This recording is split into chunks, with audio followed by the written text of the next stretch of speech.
The border is still a battleground tonight with more than 2,000 migrant children in limbo. First DACA, then the family separation fiasco, and several new developments today as well. KTLA5's John Fenolio has them all for us and joins us live in studio. Hi, John.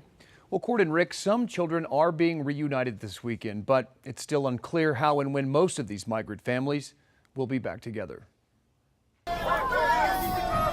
Heated moments as protesters try to stop a bus leaving an immigration detention center near the border. More than 1,000 immigrants, including children, were held at this detention center last week. Democratic lawmakers speaking out after touring the facility Saturday. They were small children, many of them under the age of 5, who were segregated from their parents and were crying. It is, for all intents and purposes, a prison.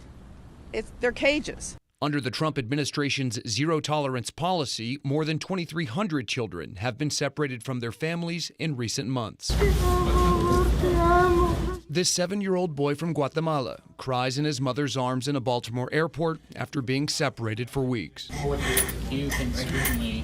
Just one of the families reunited after President Trump halted his separation policy earlier this week, following bipartisan outrage. CNN reporting that U.S. Customs and Border Protection says it has unified approximately 500 children, over 15%, with their parents who had been referred for prosecution for illegal entry. They can be killers, they can be thieves, they can be horrible people. The Democrats say it's okay for them to be in our country. The president taking a swipe at Democrats in his weekly address, while continuing to speak of immigrants in criminal terms, despite studies from organizations like the National Academy of Sciences and the Cato Institute that show undocumented immigrants are less likely to commit violent crimes than native-born Americans. The vast majority of the individuals that we encounter are very polite, very respectful individuals. It's about 20% that we deal with that have criminal records. And while the president calls on lawmakers to act,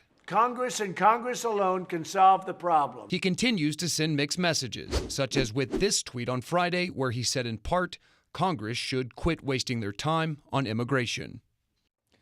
The Trump administration now says families will be unified after the parents' deportation's proceedings are completed. If the parents are deported, they will be reunited with their children before being removed from the country. But Court Rick, for now, still a lot of confusion at the border. Back to you. John, thank you.